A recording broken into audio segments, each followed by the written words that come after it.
and gentlemen, can you hear me? Bro, can you hear me? I can hear you fine. Oh my gosh, I couldn't hear anything. Yo, welcome to A&N R&B, everybody. This is R&B Talk with a Hip Hop Soul, and today we're going to have a special show dedicated to the life of a pioneer. We're going to say rest in peace to Mr. Jim Brown, the OG Jim Brown. Oh, yeah. And before we get into that, first, let's say it's great to see everybody back on A&N R&B. We've been off for a couple weeks, you know what I'm saying? We had some things going on that was family related, holiday related, life related. But guess what? We are back and we are here to celebrate not only life, but you and the accomplishments of our greats that have given their lives to our cause and our culture. So please hit the like button, comment, subscribe, like, and share. Join us on this great conversation because we're about to put it down. Hit the like button so we can hit that algorithm first and foremost, ladies and gentlemen, and get ready and prepared to talk about hip hop or R&B with a hip hop soul. You know what I'm saying? And Nas, how you doing, bro? I'm good, brother. I'm good. Good. Well, that's the R&B talk here. Yeah, I'm the hip hop soul. So since he's the star of the show, let's put him over there. Who, me? Wow. Oh yeah, and let's get down to business, yo. All right. Hey, what's going on, everybody? It's your man Nas Romantic again. Like my partner, the Hip Hop Soul, said, we are here to celebrate the life of the late great Jim Brown. Football hero, movie star, TV star, and what hits me the most is activist.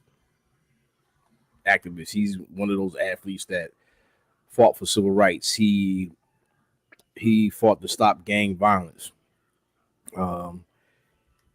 He's my American hero. He's definitely my American hero. And my thing is, like, the more things change, the more things stay the same. Because, I mean, you have other black athletes that have done the same thing, but they've been, blackballed. You know what I mean? We got the Colin Kaepernick situation. He I don't even think he's been highlighted the way he should be. He wasn't talked about enough. Salute to you, man. He wasn't talked about enough while he was alive. You know what I'm saying? You know, because my thing is, like, give a person their accolades while they're still here. You know what I mean? Wait a minute. You don't think Jim Brown was talked about enough? Really? No, man. What makes you say that? I mean, because how many like talk shows or, like, you know, really syndicated shows have you seen him on? A couple. As of late. As of late, no, he retired. He went back in he got married and he fell back and focused on his family after a while. Okay. So yeah, the greatest running back ever. True indeed. Yeah. We're gonna talk about all that. Yeah. But go ahead, yo, continue. I mean, that's really all I got. I mean, that's really all I got to say, man. Like, speak up a little bit. The black exploitation joints was off the hook. Oh yeah. Well, let me ask you a question. Read the hard way, yo. Let me ask you a question.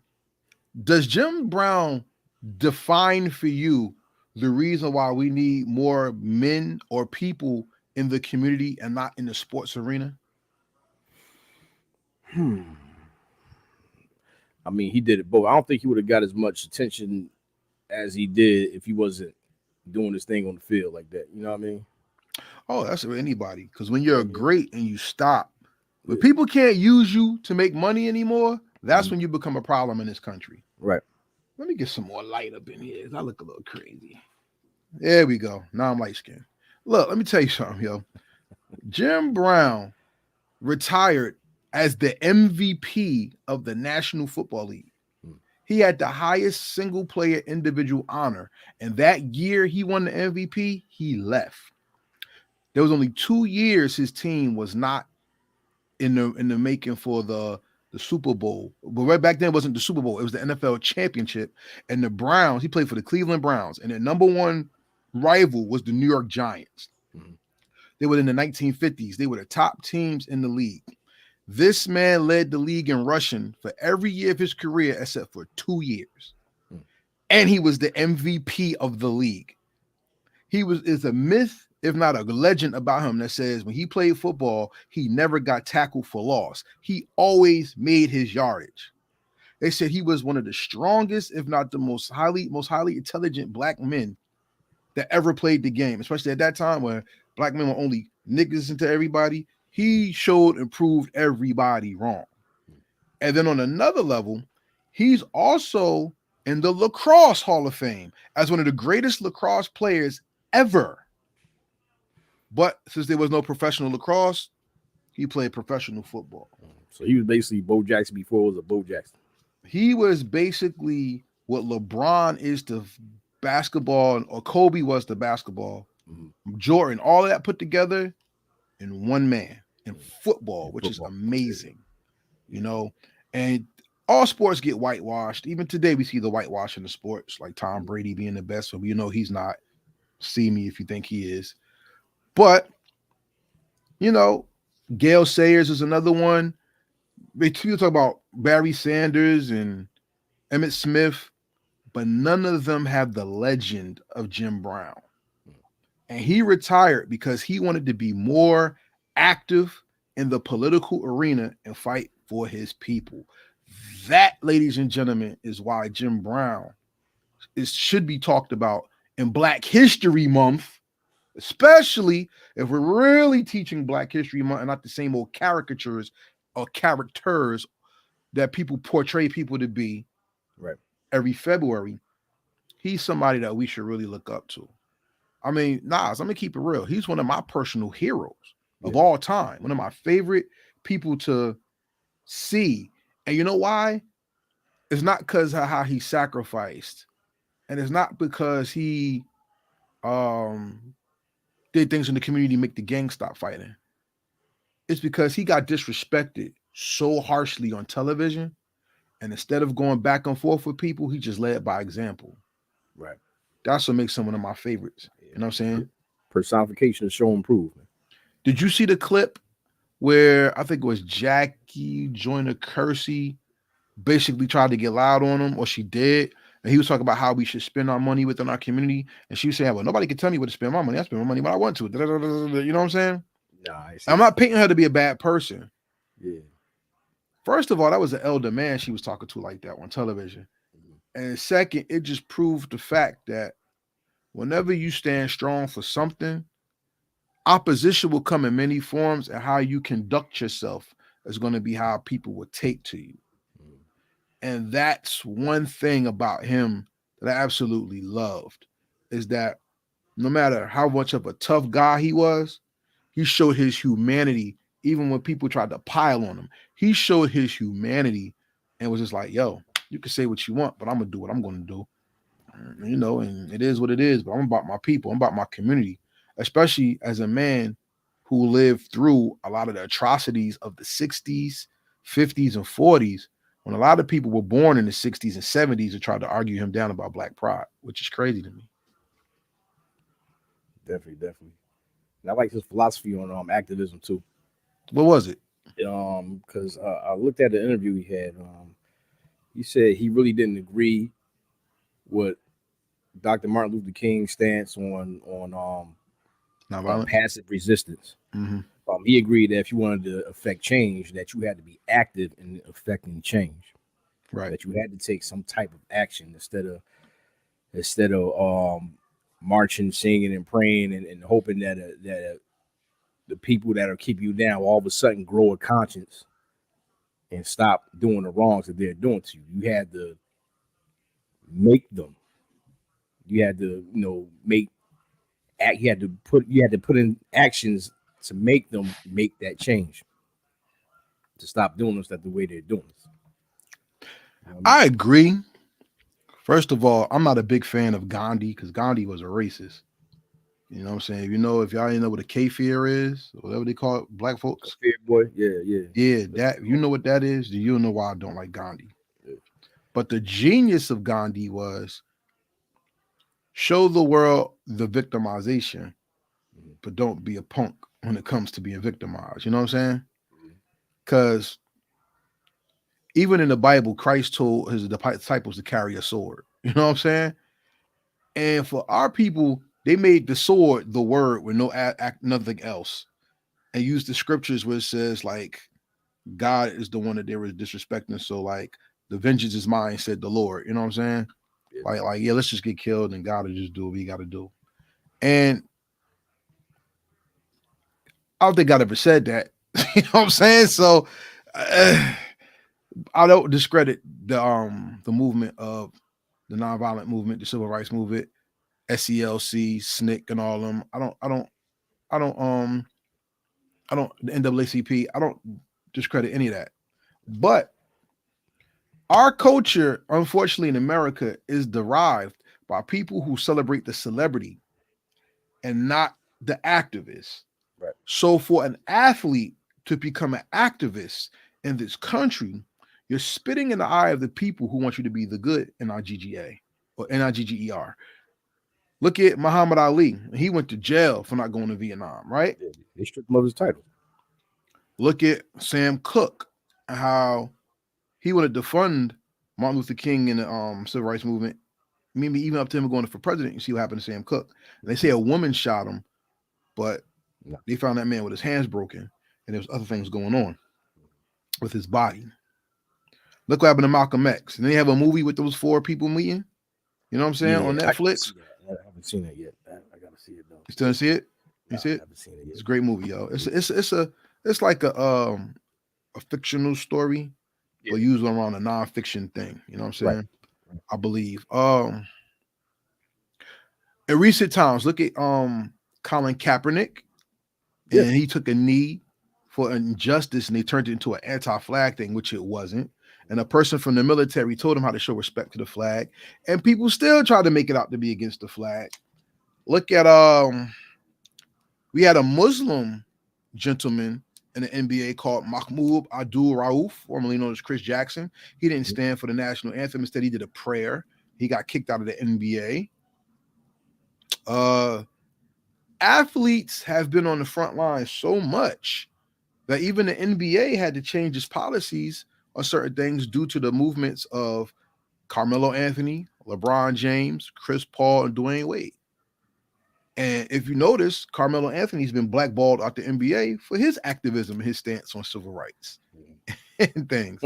So we always have something going on where, unfortunately, in our community, the entertainer is the leader of the community, which is unfortunate and not right, because there are people out there that do the job.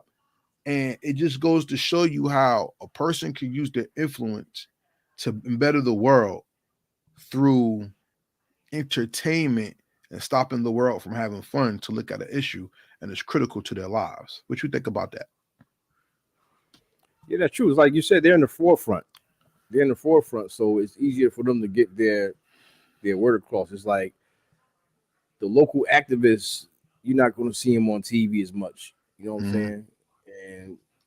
And like you said, those types of people, we don't highlight them that much. But the athlete, you got people that look up to the athlete. You know what I'm saying? You got people that, you know, that admire their, you know, their physical prowess on the field or whatever game they're playing in. And it's encouraging when you see a person like that not forget their community. You know what I'm saying? It's encouraging when you see a person like that not turn a blind eye to what's happening to their people and to see them speak out about it. So I think that's part of the reason why the athlete gets more celebration than the average than the average activist. You know what I'm saying? Because it's like, you know, I see you out there on the field, you making this money with them, but at the same time, you're still fighting for us. Yeah. And it gives you a little bit of hope. It gives you a little bit of hope that their celebrity could probably affect some type of change. Because also they have the ear of, you know, the so-called higher ups, or the ear of those political figures that could put the policies and change into effect. I'm with you. One of the greatest athletes I know who's known to knock people down is this man right here. What's going on, sir? What's good? Non-violent.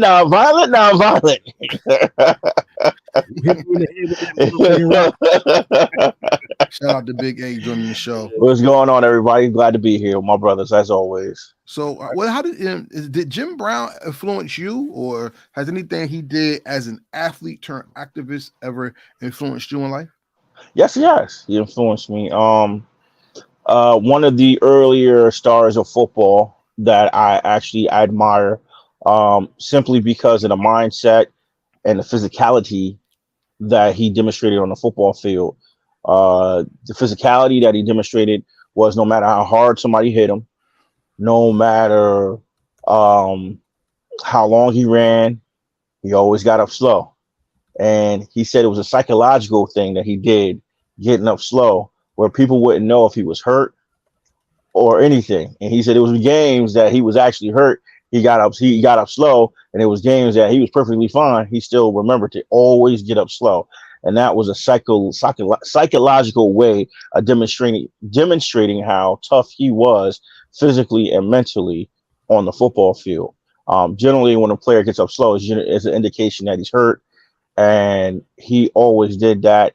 And off the field, he showed a demonstration of his mindset by not only aligning himself with active people in the community in his area, but as well as nationally, and as well as a career and even acting, where he has several different various roles, from Mars Attacks to Any Given Sunday, which is two different types of roles. He showed different sides to him, as in I'm Gonna Get You Sucker and all these other different roles. But it showed the versatility as him as a man, but never shying away from standing up for what's right. And that's something that Jim Brown always demonstrated off the football field. Well, let me ask you a question, Mr. Athlete. Is there a certain highlight of Jim Brown that you remember that made you be like, damn, I want to be like that when I play football? It's actually it's called it's a series on NFL.com, the NFL Network, and it's called American Stories. And they did the actual story about Jim Brown and his career on and off the football field. He was specifically talking about a play. I think he ran 60 yards, except for the guy came out of nowhere, and he said he felt like he got blindsided, and he was instantly pissed because he felt like it was an illegal hit, but he had to remember to get up slow. And as bad as he didn't want to get up slow, that he wanted to jump up, he said he had to remember to always get up slow. And he looked around, and he said later on he found out who it was who hit him. But that showed a lot about his personality, because he said he wanted to jump up and tee off on the guy, but he said, you know what, I know better, and it would have hurt. He said he had to think about the long-term effect. It would have hurt the team initially by getting a penalty, and they were trying to win the game. So, he did the right thing. And he said, that also proved, to him that he could withstand a lot. He said physically, if I could withstand that, that's nothing like the racism he dealt with off the football field. So he said, that's something that he always remembered and carried with him, and that's why he told the story doing that story about himself. All right. Nas, is there anything you heard about Jim Brown when he played football that made you like look at him different with the game? I mean, just the fact that he was the best of the best. Okay. The best of the best, man. Like he was the pinnacle, the top.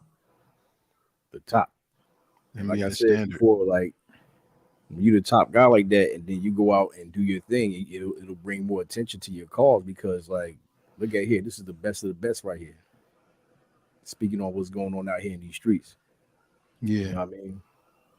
Yeah, for me, they only played 12 games back then, and this man had over 1,000 yards every season but 2. You know what I'm saying? That's crazy.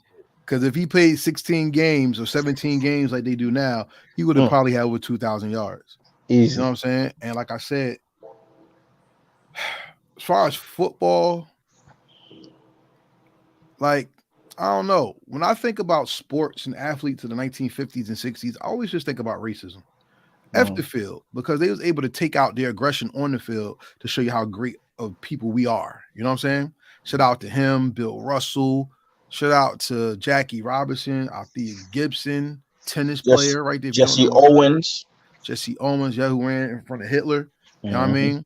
Like, Yeah. I think about that. Like, we take a lot of life for granted. Like today in music, right? We always talk about how the young folks take for granted that music is on the radio, where hip hop was on the radio at all until nighttime.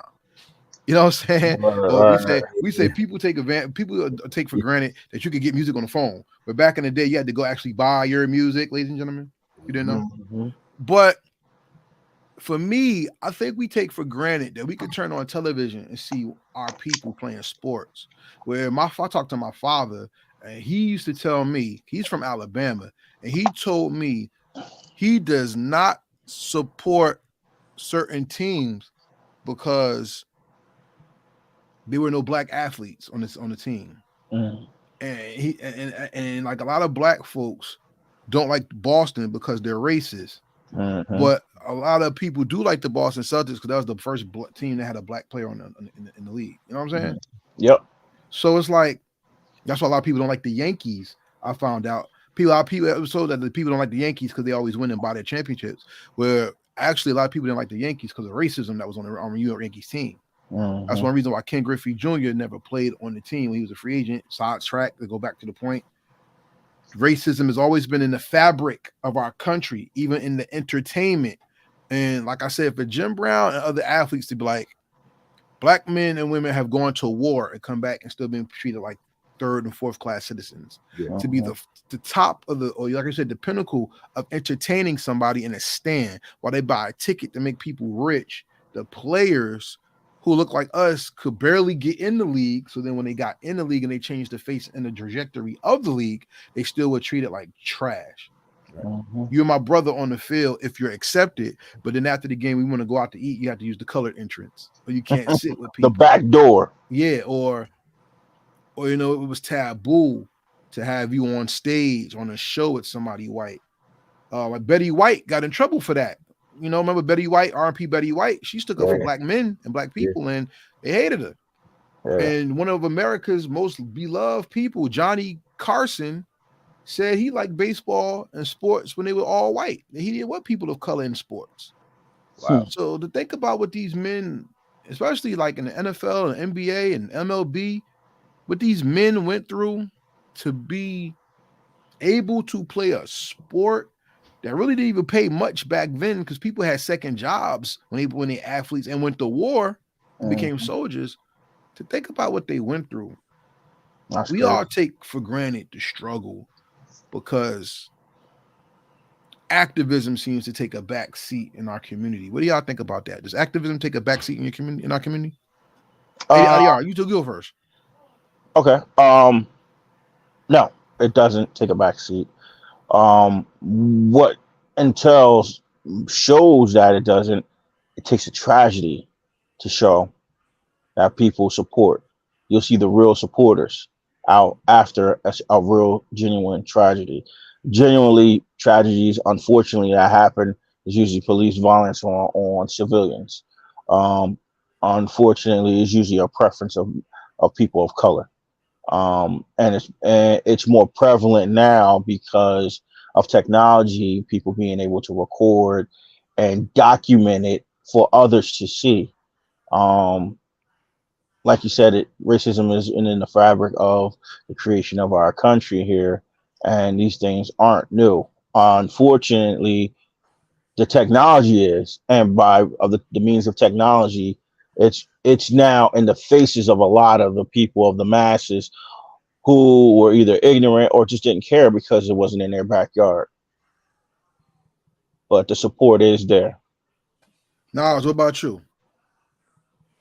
Yeah, it's there. It's like A said, man, now is the reason it's getting more shine right now is because of the technology. Back then, unless you were a major like Malcolm X or Martin Luther King, your average activist wasn't really getting that much shine. You got to think about it, like the racist media, they ain't want to put them up there. Mm-hmm. This guy's fighting for black people's rights. We can't have that. We can't have them be equal to us. You know what I'm saying? We can't have them using the same toilets, drinking from the same water fountains as us. So they didn't put that stuff out there. Now we have YouTube. Now everybody has a camera on their phone.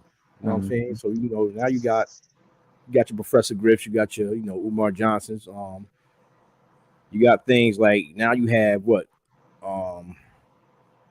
24 hours apiece. You know what I mean? You got stuff like that now.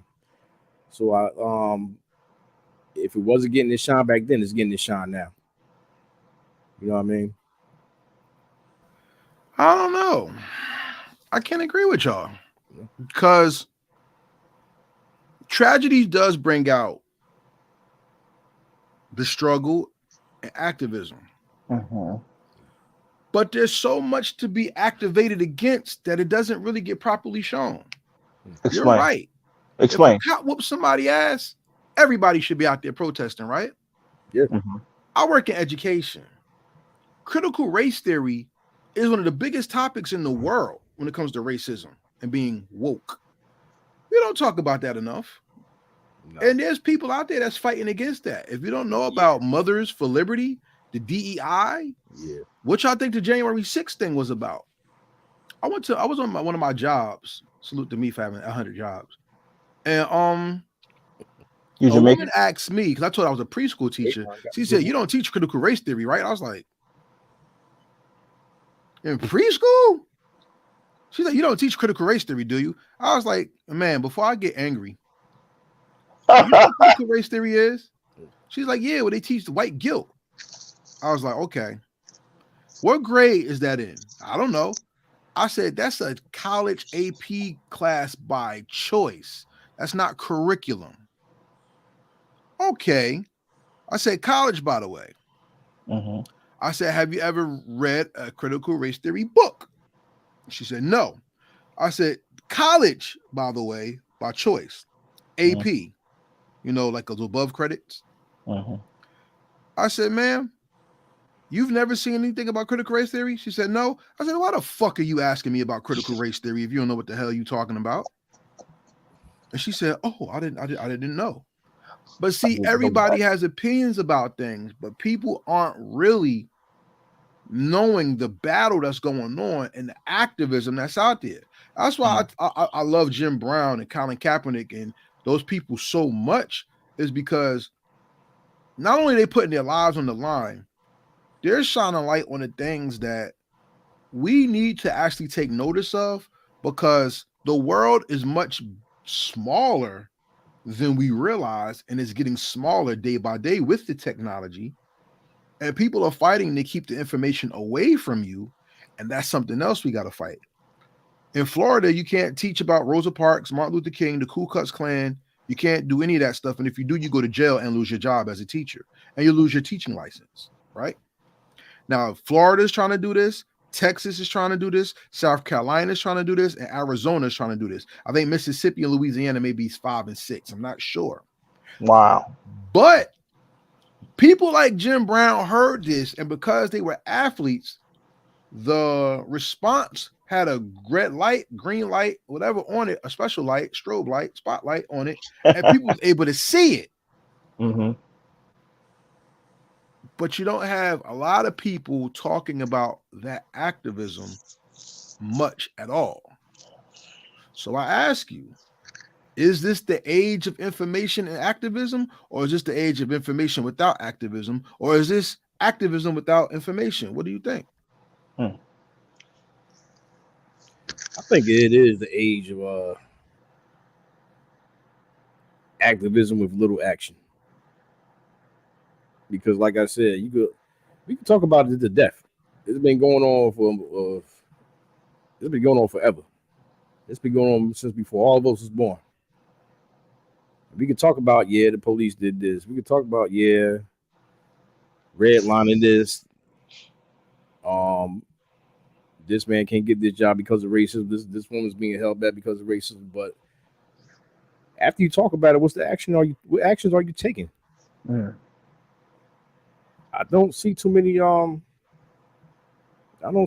people like going out and doing anything about it. I don't see too many people trying to affect policy and change,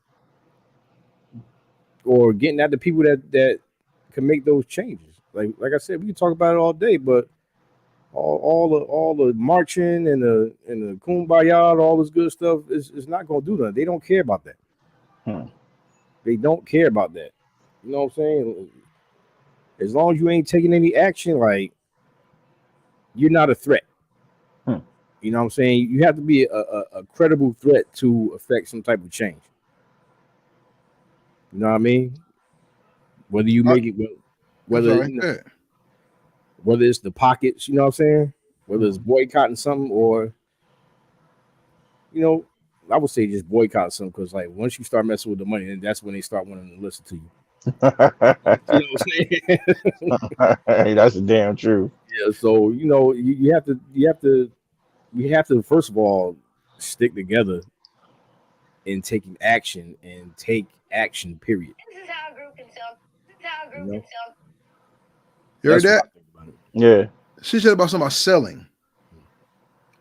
And when you sell, that means you give more of yourself and people are willing to take in. Hey, on that note, So I want to answer. Yeah, I want to answer your question that you posed to Nas. It's the information, but it also is. I don't agree with the other parts you put with it. It's more about the information, the age of information, but the age of reaction instead of action. In the past, it was action because it was a more solidarity amongst the community. Right. Now it's more so of a reaction. Now it's like the outcry, the outrage of Tamir Rice getting shot because it's on foot. It's footage of it. It's not just word of mouth. Right. It's not just hearing about it, but you actually saw it. Right. It's about, you know, the brother getting choked by the cops, but there's video footage of it that you can go watch. Right. Rodney King, the outcry, the riot. Why? Because it was a reaction to what everybody's seeing, and they put it on the news for the world to see. Right. So it's more since the late 60s, it's become more of a reaction than an action. Back then, it was more action. It was less technology and more action, and more people cared enough to be a part of what they quote unquote called the cause. Right. Now, with the evolutionary times of technology and quote unquote equality, I say quote unquote because, you know, like Kanye West said, racism's still alive. They just be concealing it. Like it used to be so prevalent in your face, but now because the laws have changed things, and as my mom would always say, time changes, doesn't wait for no man, and that's what happened. Time changed, and it's a different time now where they get some what they would call bucking up against the grain, so to speak. So that's why I feel it's more technology and reaction than anything else. Now you got people who want to react more and quicker to these things than what it used to be, but there's no consistency, and that's where it comes from. You have some community activists that are standing up for the rights of people, as well as the people of color, but then you just have some people that are just caught up in the rigmarole of life in general, because we all have lives. Even the people that are viewing this, we all have lives, but it's where you stand. Where's your paradigms? How you stand in your life, and what is it going to take for you to actually be a part of quote unquote the cause? Right. Does something have to happen in your backyard for you to step up, or are you just willing to step up because it's the right thing to do? Right. That's the question. Yeah. That's the real question. Yeah, but what I was saying is, like, the only reason, like, I'm taking an example of the Derek Chauvin thing, like that was the straw that broke the camel's back. The only reason why that man is in jail right now is because they did not want these riots to start. And this time, we smartened up. We wasn't going to tear our stuff up. Mm-hmm. We was going to go up in their towns and start tearing their stuff up. Mm-hmm. They didn't want that. Mm-hmm. Oh no, it was happening. They didn't want more of it. Don't say that, because it did happen. They just didn't want more of it. They didn't want to continue to cover it on the news, but it was so prevalent that they had to, because they were going in these areas, like you said, that wasn't in our backyard. We was going in their backyard acting up. When I say we, people in general. You know, not just people of color, people in general. People were fed up of seeing the same stuff over and over again, and people just started, taking to the streets. Yeah, and they got a taste of that, and they ain't want no more. So, like Mm-hmm. I said, you have to take some type of action. You got to take some type of action to affect change. Absolutely. Talk about the action Jim Brown played in movies. What did him giving up his celebrity and going to movies do, you think? That was he's one of the first athletes to do that, right? No. Am I correct? Paul Robeson did it also on stage, but he was probably the first that did it at that MVP level in his sport, and then stop and do it. Right? Yeah. He was the first, one of the first, if not the first, at that level to do it on that level, on that high level too, and throughout his whole life, like even as he aged in the latter years, he still continued to act until he was unable to do so for whatever reason, if it was age or health or whatever it was. But he did it for a very, very long time, extensive time. And to answer your question, it shone a lot of light because a lot of the roles that he had early on were roles that depicted him in a positive light. Unlike a lot of the movies that he used to watch when he was younger, and I know that because it was something that he was interviewed and he was asked about, and he said that's why he was picky about the roles because he knew the eyes of the youth was going to be on him, and he wanted to set an example in the roles that he played. Just like what was it, Original Gangsters? When he was a part of the crew that came back to fight against the big local drug dealer, like those type of roles were the roles that he wanted to embody, going against the man, quote unquote. And a lot of the earlier movies that he played in, he always wanted to have that type of a positive role, regardless of the character that he was playing.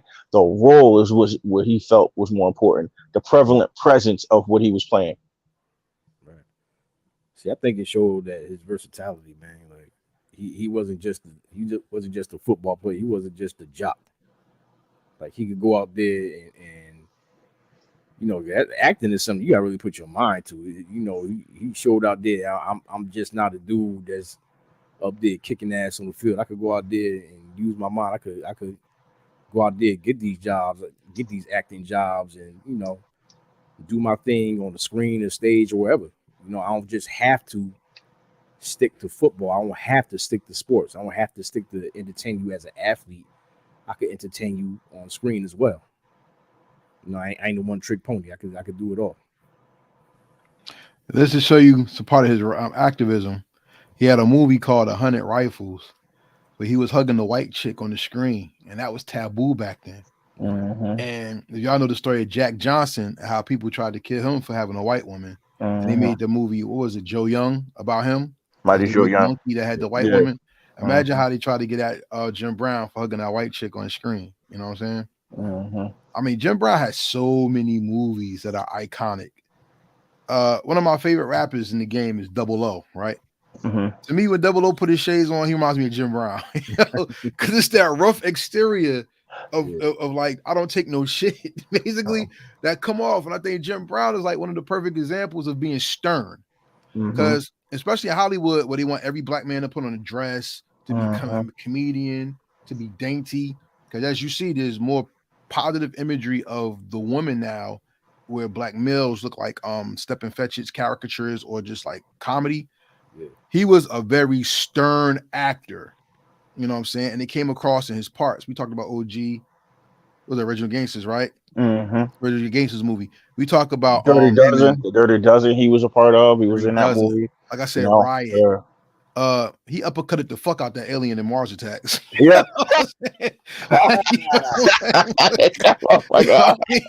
But like I said, Any Given Sunday as well, because they keep paying homage not just acting, but took him right back to football. Yep. Jim Brown personified grit and sternness.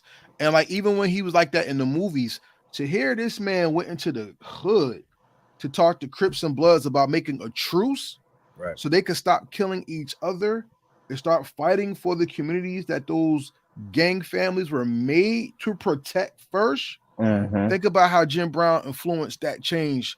The Black Panther Party. Now, Black Panther, everybody. We're not talking Marvel, because I'm tired of people saying Marvel made Black Panther, so we can forget about the Black Panther movement. Yeah. No, you ass. Yeah. The Black Panther Party is political, not a comic book. Get your head out, Chad. Let the Black Panther Party for self-defense. Exactly. Yes. But see, even in Memphis, there's a group that we don't even talk about called the Invaders. We need to do history on them too. And I'm thinking, like, to me personally, I believe, until somebody tells me wrong, Jim Brown also inspired them through his sternness, through his grit, through his ability to stand strong against what we call the man back then and fight for the community, man. Like, how many people you know put their career on the line and went into movies at the height of their career, but stayed on that track until they died? Come on, yo, that's real right there. This man was a voice of a toy in Small Soldiers. like this man was working. And I mean, think about it. We had men like Jim Brown. We had Harry Belafonte, who just passed away. Yeah. Like I said, the height of entertainment, who was giving their money and their time and investing in the people, the movement, and the community for something better for their children and generations after. Where right now, people are so much in the gimme thing that they forget about anybody else. Remember this? It's Logic. As long as it's nobody, that's in my clique. And people took that shit to heart and ran with it. So, I mean, I salute Jim Brown, yo. I mean, listen, man. But Jackie Brown, I'm Gonna Get You Sucker with the Hammer Williamson and Isaac Hayes. Man, he stepped on his bunion, his toe got this big. You know what I'm saying? Mars Attacks, we uppercut aliens. Yo, was Jim Brown in the Black Six, the black biker gang movie? I seen a scene from that. Don't remember, yo. I'm gonna look up his IMDb, yo. Y'all talk about Jim Brown when it comes to his movies and how maybe his movies influenced y'all. The Black Six. Man, first thing I saw him in was I'm Gonna Get You Sucker. I'm Gonna Get You Sucker, man. It's like you said, even though it was a comedy, he wasn't no stepping and fetching dude. He was one of them, like, I'm gonna take the man down. I'm that dude. He was a man's man in that movie. You know what I'm saying? You know what I mean? So, that was him that got shot in the foot, right? That was him, right? Yeah. In the parking lot. He took that like a G. Right. He's like, yo, man, your foot fucking. Nah, man, you know my damn bunion. You know what I'm saying? It kept it moving. You know what I'm saying? He was that stern figure, man. He was very stern. The first role I ever seen him in, I believe it was The Dirty Dozen when he was young. When he's not too long out of the NFL, and they had him do a scene where he was running and stuff. I was like, yo, he still got it. Like, you know what I mean? Like, you know, he was youthful. He was in good shape. He was young. He was strong. You know what I mean? That was one of the first iconic roles that I remember seeing, and him being the only black guy on the team. You know what I mean? It made a difference because, you know, he had a presence on film. You know, even though he didn't have a lot of lines, but his presence, he had a lot of presence in that movie, and a significant role, a very strong, significant role in that movie throughout the story. But, you know, he always had a very austere demeanor in everything that he was a part of. You know, he had that straight look. It didn't always look mean. It didn't always look friendly, but it was just that straight stare, that you know, that glare. He had that glaring look he had directly at, you know, the camera or wherever direction he was supposed to be staring at.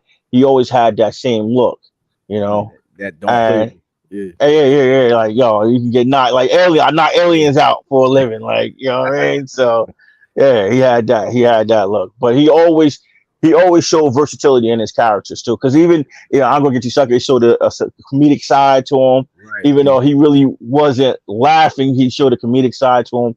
And then Mars Attack, it showed the versatility that he still physically could act and do certain things and have a strong presence. That was threatening. He had a threatening presence in that movie. He was playing a pharaoh, but in Vegas, but he had that threat. He had that real tough. He had that badass type, vibe. That it rolled over through the cameras. It rolled over through the cameras. The scene of him fighting all the aliens in the parking lot, he's squaring up with the aliens, and they all gang on him, and he's knocking their asses out. And at the end of the movie, spoiler alert, he's coming out, his clothes is all ripped, and he's like, "Yeah, I had to whoop some ass in the parking lot." You know what I mean? It just showed, the versatile roles that he had. That's something that he wasn't doing when he was younger. But in the latter of his career, he was a little bit more loose with little jokes in here and there, but he still had that toughness that Karev talked about. My favorite movie with Jim Brown's Three the Hard Way. Why? Why? Classic. If y'all know nothing about Three the Hard Way, watch it and then listen to the song about Bahamadia. I knew you had a reason. Three the Hard Way is one of them songs that's tough, but Three the Hard Way is one of my favorites. Like I said, his last movie by IMDb is Draft Day, which came out in 2014. Okay. He was in a bunch of movies, man. And that's football. See, and that was a football movie. I mean, with Kevin Costner. Jersey Turnpikes, for all that's the Jersey heads. He was in a movie that represented us. He was, like I said, Riot was one of the movies where, he actually hugged a naked white woman. They were like chest to chest with skin to skin. And that was taboo back in the day. And who are you to go you can't hug that white woman? Square up on like that alien did. Get your whole top knocked off. That alien did. But not to go too far off the topic, y'all. Jim Brown is a legend, and we respect him. And I thank him for going hard for the uniting of the culture when it came to talking and coming up with peace summits for the gangs in California, because gang violence was at an all-time high. To get cussed out on TV by a black woman athlete and still not disrespect her, like so many of these irrational, emotional young men do today, he really showed character. And like I said, at the end of the day, man, character is all that what it counts when it comes down to. You know what I'm saying? So with that being said, I like for us to go into what we do on A&N and R&B. RDR is going to set the mood, ladies and gentlemen. And he's going to talk to us about something that you could wear to set the mood, to let somebody knows when you walk into the room, you ain't playing. And it's time to make a statement. So it's for every young man out there who wants to make a statement, pay attention. And for the ladies out there that want their man to make a statement when he's in her presence. RDR, what should a man make to set the mood? Well, what could help set the mood is Midnight Oud. It's right here. You can see it's always got its royalty for the crown, for the top. It's Midnight Oud. Anybody who knows what oud smells like, they know this is an acquired smell. But this definitely has a royal smell.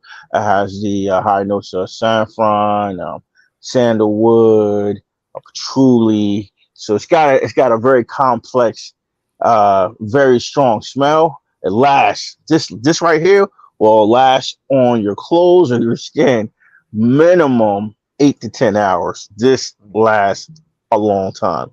This is from the house of Zafran Al Zaran. It's called Midnight Oud. And the song I will play with this right here, because of the presence, is by Music Soul Child. It's called Beautiful. And that, this on and that, it just kind of gives you the perfect balance. I sprayed some more earlier, you might have seen.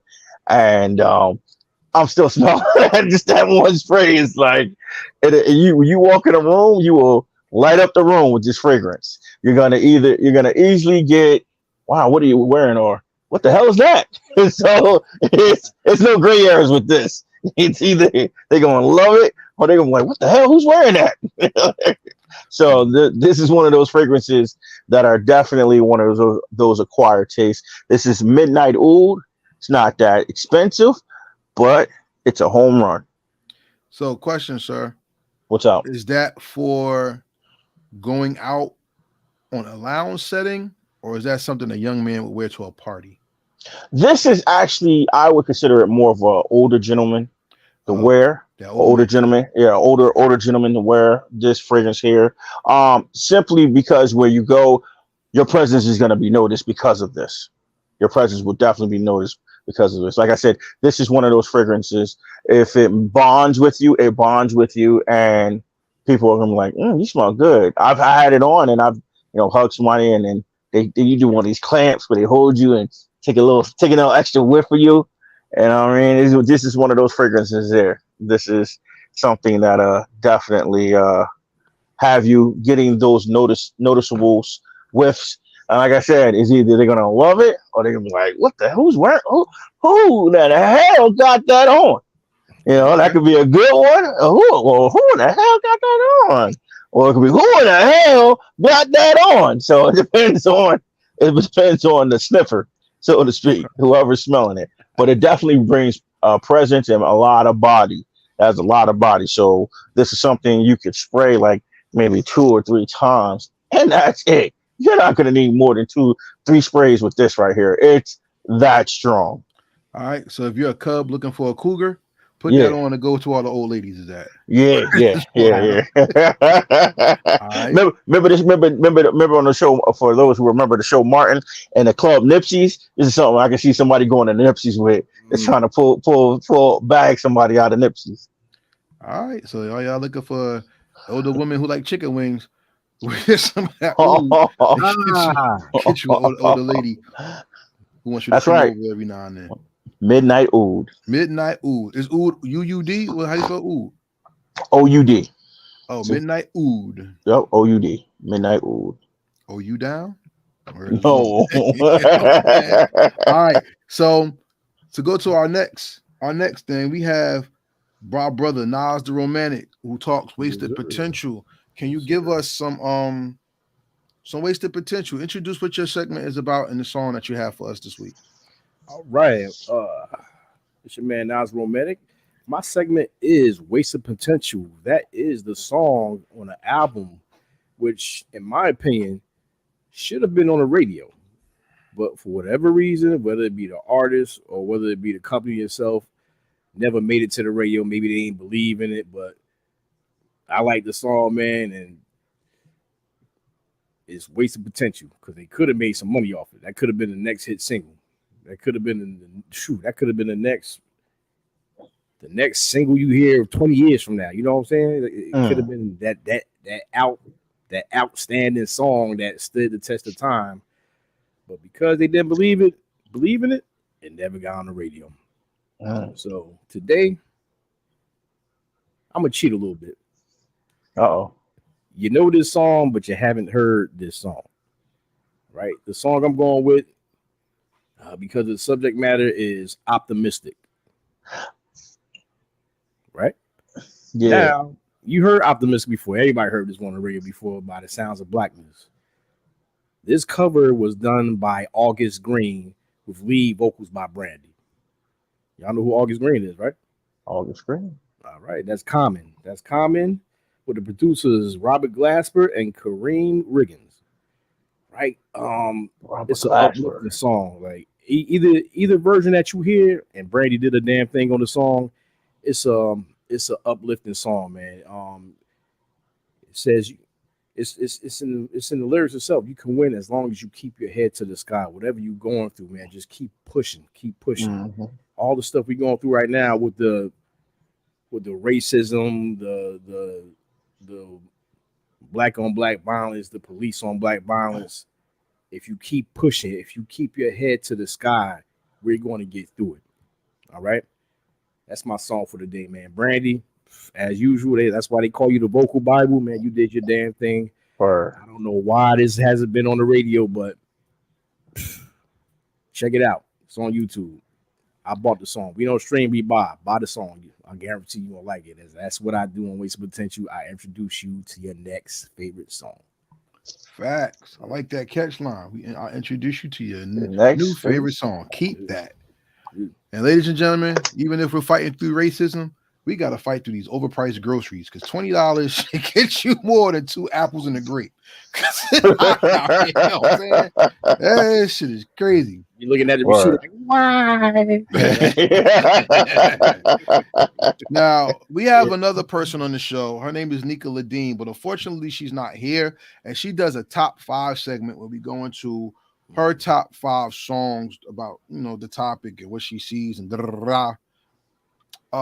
we like to give a blessing to Nika and her mom and the rest of her family. May the Most High bless you all, and we hope to see y'all all soon. So, gentlemen, to fulfill the obligation of our sister, do y'all have 5 songs that come to mind inspired by Jim Brown or his legacy to stand strong for morality in the community? Are there like 5 songs you can name that have inspired you or make you seek the betterment of things through inspiration through music? Hey, why don't you go first, please? Well, to cheat, optimistic by the sounds of black voices is Sounds of so- Blackness. sounds of blackness. My bad. Excuse me. That's an uplifting song, a positive song. That I definitely is a reflection of a person like Jim Brown, who Jim Brown was. Another song is James Brown. I'm Black and I'm Proud. That was a theme during the era that it came out in, and that song was used during a lot of demonstrations and protests against racism. And that's one of the songs that I definitely, when I hear, I think of people like Jim Brown. I think of people that stood up against opposing forces that didn't want to see equality, that wanted us to stay in the old ways, that didn't want to see progression to where we are today. Another song, my top 5, another song would be oh God, that's the sound of the man working on the railroad. I can't remember the artist name. It's an old song, and it's a Sam old Cooke. huh Sam Cooke. Sam Cooke. There we go. That song right there is one of those songs when you listen to the lyrics, it's about a tough man. It's about a man working hard, and a part of the hook is ha. Like that's like that tough man, you know what I mean? And who better to embody a role of a tough person on the exterior, but also having a heart than Jim Brown. So that's for my third track. Fourth track that I would have, that was no, I said my fourth. This is gonna be my 4th track. This number 4. Number 4. Number 4. 4. Just not fifth. Number 4. 4. 4. 4. Now fifth.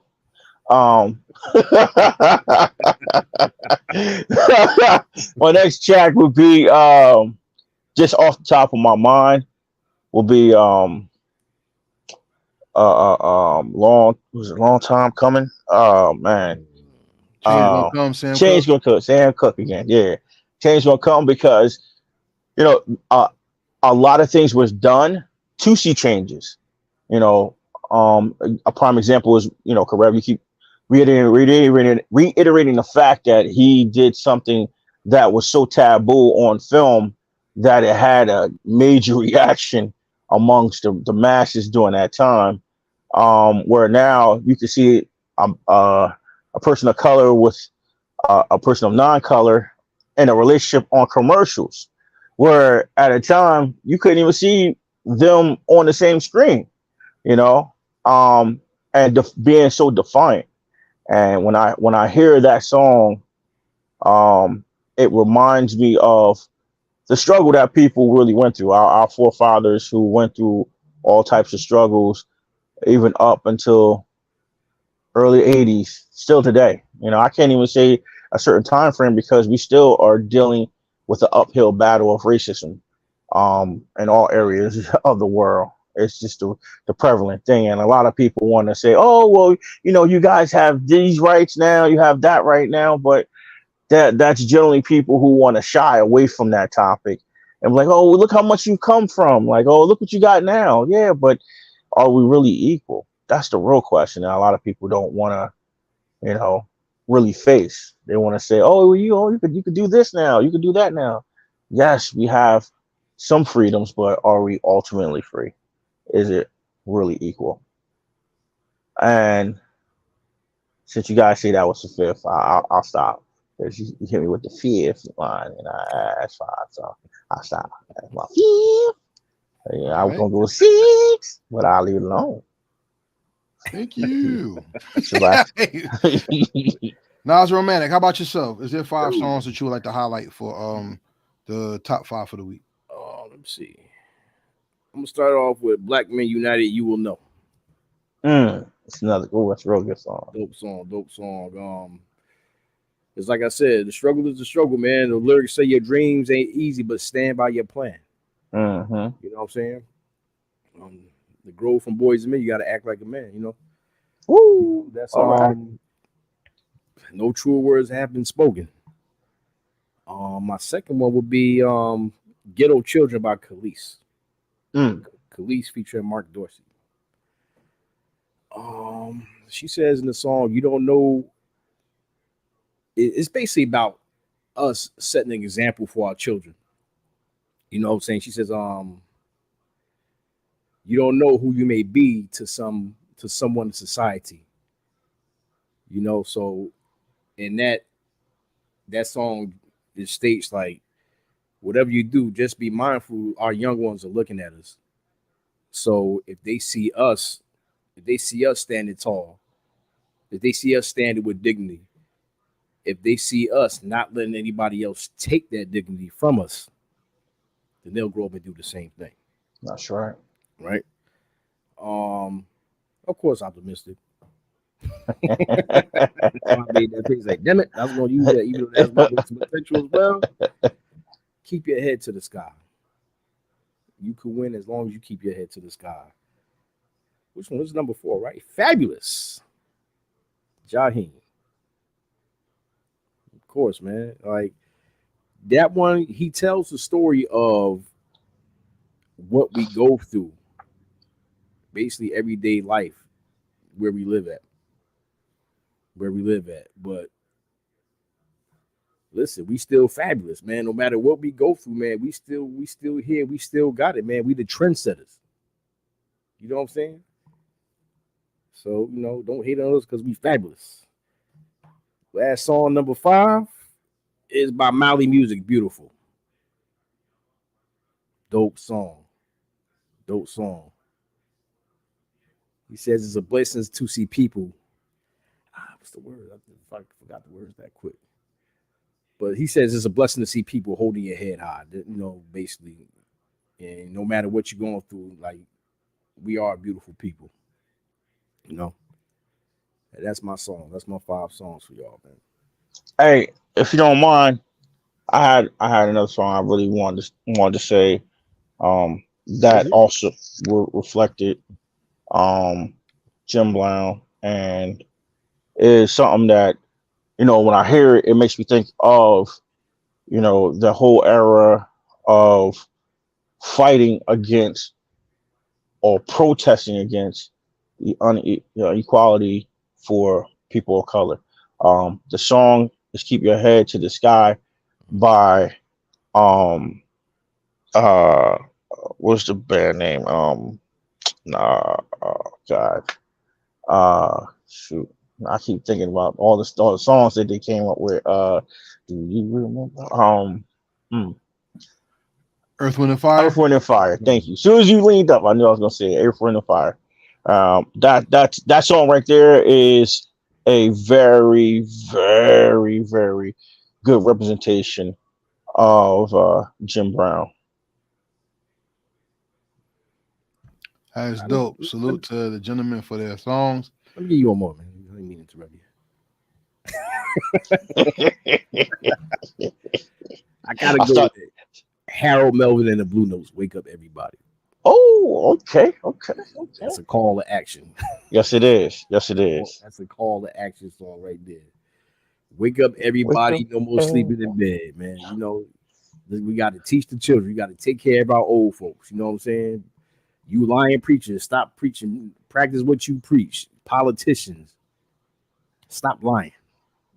Drug dealers, stop selling the dope. You know what I mean? That's a call to action right there. If you want to affect the change, we got to wake up and stop doing the negative things that are hurting our people. That's right. Power to the people, brother. Y'all ready? Y'all done with y'all top 6? Yeah. Y'all good. Really 5, but go ahead. Ain't in R&B, brother. You know, that's what we do. Nah, that was dope. Nah, I appreciate y'all for that. I have some songs too. My number one song, not putting them in order, but my first song would be "Save the Children" by Marvin Gaye. That song was a poem that he turned into actual song, and he actually does the poem and then sings the song. Like I said, who really cares for is the world worth saving? I want to know who's going to save the children, who's going to save our babies. There's a lot of other words in there. I don't know the whole song, but I urge you to listen to it, because if you think about it, if you don't do it for your children, who the hell are you really doing this whole thing for? Preach. You know what I'm saying? Or Salute. So, I mean, keeping it real, that's one of my favorite songs, period. Marvin Gaye, one of my favorite album, The Ecology. You know what I'm saying? Save the Children, classic. Another song that makes me think of the struggle and how we have more to go is Strange Fruit with Billie Holiday. That song is exactly what the movement is all about, especially with lynchings, and modern day lynchings today are done on camera. It's the modern day lynchings that we see on camera, police brutality and everything. This is why these men gave up their careers in entertainment to fight. Harry Belafonte, RP, and Jim Brown, RP. You know, the third song that I have, because everybody wants me to go R&B for the whole show. I ain't doing it. oh boy. I have a hip hop song for you as well. It's called "The Colored Section" by Chief Bally off of his Colored Section album, which is available on SoundCloud. Chief Bally's Color. I always tell him Colored Section is one of the dopest joints for me. Like, I love that album. And when we have MCs who actually take it upon themselves to talk about things going on in society, as tragic as it is, it'll mess with you. You know, and hip hop is birthed out of the R&B movement. So either you like it or not, I gave it to you. Deal with it. So The Colored Section is a song that really means a lot to me. Number 4, Young, Gifted, and Black by Nina Simone. Young, Gifted, and Black is one of my favorite songs that really means something to the culture and to our people, to the point where Big Daddy Kane made it over. Young, Gifted, and Black. You know what I'm saying? Pivotal song. You know, since y'all used all the other songs that I wanted to choose, thank you very much. But one song y'all did not use was "Fight the Power" by the Isley Brothers. And that's another great song that had even set the standard for "Fight the Power" for Public Enemy. You know what I'm saying? In the Do the Right Thing movie. So those are my 5 songs. I'm gonna keep it as 5 because I'm sure they have one more song they want to do. Or maybe not. Hold on, brand new. So all BS aside, I want to give special shout out to Jim Brown for inspiring us to make movements to celebrate our community, because without Jim Brown, there would not have been shows like Rock. Right. Think about that. One of the greatest television shows ever. Yeah. You know, I salute to Baltimore, Maryland, which the show was where it represented, the Baltimore area, and how Jim stood up against drugs and violence. Rock did the same thing with Clifton Powell in great classic episodes where he was the gangster in the and Rock stood up to him for the betterment of the community, and that's what Jim Brown did. You know what I mean? Also, before we get out of here, we also have to hit y'all with the song of the week. So, do you gentlemen have any in particular song you want people to notice and take notice of?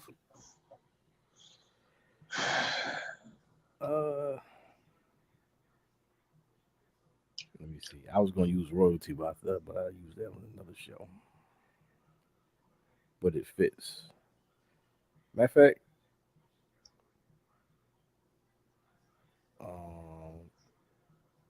get back to me. You got one? Let's go to A. Yeah. The song I have for the song of the week is a classic song. Many people do know the song. It's by a Philly native. His name is he goes by Music Soul Child. The song is actually called Love. Because I chose that song because with the state of things going on in the world right now, we need more love in the world, man. We need a lot more love in the world. It's just a lot of horrible things you see on the news daily, and it's an effect of the lack of love, man. We definitely need love, and that's what we need. So that's the song of the week that I chose this week. All right. Well, I'm gonna go hip hop on this one. And like I mentioned before, Hold On by Brand Nubian. Hold On by Brand Nubian, man. Um, it's an appropriate song, man, because like I said, it talks about the state of our communities and what we need to do to affect change in the song. So shout out to Brand Nubian for that one, man. Hold on. All right. I don't actually have a song per chance because I forgot the title of my song, but it was a song done by Chops the Savior and Left Two Guns. Uh it came to mind, but I lost the title. So I will put another artist for you to check out. Check out Musa Major, MusamaJor. He has an album called From Prisoner to President. Mm. He has songs about the community, and he has a freestyle he once did called "Sister, I'm Sorry," as a man apologizing to the women so we can heal the community and have love bring us back as a unified force against all hate. So those are the people that come to mind. So check out Musa Major, check out Chops the Savior, Left Two Guns. I had a playlist on Heritage Hip Hop dedicated to the movement and Eric Garner, George Floyd, and everything. There's a Mike Council playlist. I may put it back out there for anybody who's interested. Hit the comments. Let me know directly at Heritage Hip Hop if you would like that playlist. I will send it to you. I may put it back up on heritagehiphop.com. We could go from there. You know what I'm saying? Ladies and gentlemen, it was a pleasure serving you this great topic and this great conversation on ANN and R&B, which is R&B Talk with a Hip Hop Soul. We ask that you please subscribe to heritagehiphop.com so you do not miss any of this great content and great conversations. Because while other people out there talking about gold diggers and pranks and who got a nice butt, who bought a butt, and who's transforming or who's not, we talk about the things that matter in our community, and we are one of the few shows that actually did a whole R&B show about Jim Brown. This is the best conversation that you're going to have. R&B Talk with a Hip Hop Soul, and Heritage Hip Hop is the place where you can catch everything. So you can subscribe to heritagehiphop.com. Also subscribe to Heritage Hip Hop Podcast on Spotify, Anchor, Apple, Amazon Music, iHeartRadio. Where there's Heritage Hip Hop, there's ANN and R&B. You can follow ANN and R&B on IG, ANNONRNB. All right, we are there for you. Our handles are on our name right on the screen, so you can follow us individually as well. Before we get out of here, are there any last words, Big A? Peace and soul, my All right, people. Nas, please take us out. Yes, sir. Rest in peace, late great Jim Brown. And rest well, man. We will still be here fighting a good fight, man. And until then, as always, we'll be thinking of you.